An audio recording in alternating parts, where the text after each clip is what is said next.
Well, one story that we're also watching today is the infighting on Capitol Hill. Representative Matt Gaetz introduced a motion to vacate on Monday.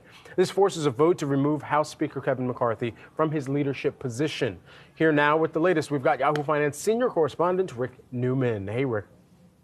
Hey guys, so it's properly called a motion to vacate the chair, which would be the House Speaker McCarthy.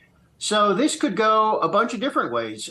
This doesn't mean that Kevin McCarthy's speakership is over. He could actually survive this vote.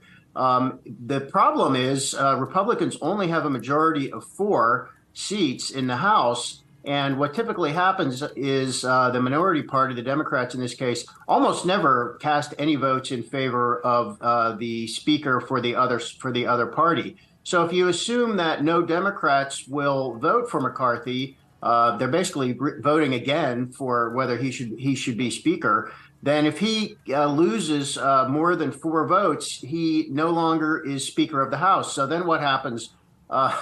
There are all kinds of different scenarios here for how this might play out. The good news is this will happen within the next 2 days or so, and at least we'll know what the first phase of this looks like.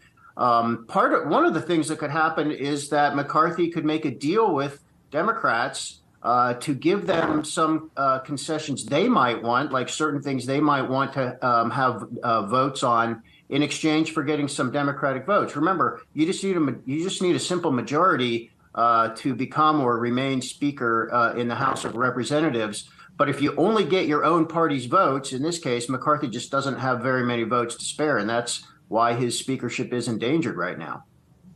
Rick, how do you think that will be received by Americans? Because, yes, lots of questions just about how if McCarthy does go over to the other side of the aisle and does make some sort of concessions in order to gain some support, he might be able to remain Speaker of the House. But how do you think that's going to potentially impact, or will it at all, what we see in 2024? I think ordinary people must think this is ridiculous. I think it's ridiculous. Republicans are just fighting among themselves. And what are they even fighting about? It's even hard to figure out what the issue is here. I mean, Matt Gaetz and 6, let's say 5 or 6 other of the most extreme Republicans, they wanted to shut down the government. They want to slash spending. And what they really seem to want is attention.